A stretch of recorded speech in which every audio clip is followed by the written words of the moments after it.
haddaad murugo dareemaysid iyo ciriiri kale suuraddan akhri habeen kasta farajku waa ku imaanaya insha allah subaxa iyo waaguna la socdaa biidni illaahi tabaaraka wa tacaala. ilaahay tabaaraka wa tacaala waa mid turid badan oo naxariis badan oo addoommadiisa u naxariista.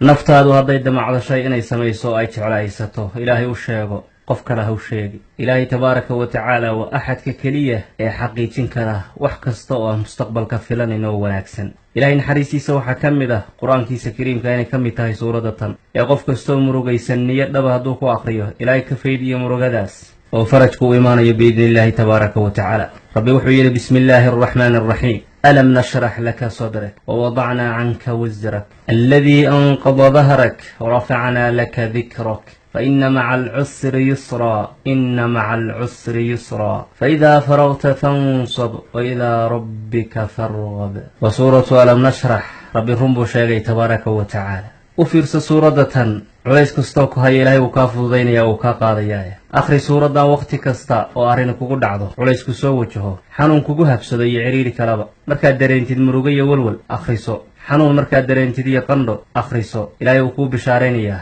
oo wuxuu ku leeyahay inna maca alcusri yusraa. nebi maxamed ilaahay muxuu ku yidhi tabaaraka wa tacaala, maxamedow sukuumaanna waasicin laabtaada sukuumaanna waasicin islaamka nuurkiisa sababtiisa. dembigaadii dhammaan soomaana dhaafin ee ku culaysiinayay, soo kugumaana nimcayn oo dushaada maana saarin wanaagyo badan iyo boos sarreeya. iise ku saamayn cadowgaada waxay kaa sheegayaan ciriiri kasta faraj baa ka dambeeya. ee arrimaha adduunyada markaad dhammaysid iyo mashquulkeeda cibaadada xaggeeda u leexo. rabbi keliyana rajee oo waxaa agtiisa yaaloo naxariista isaga ka rajee.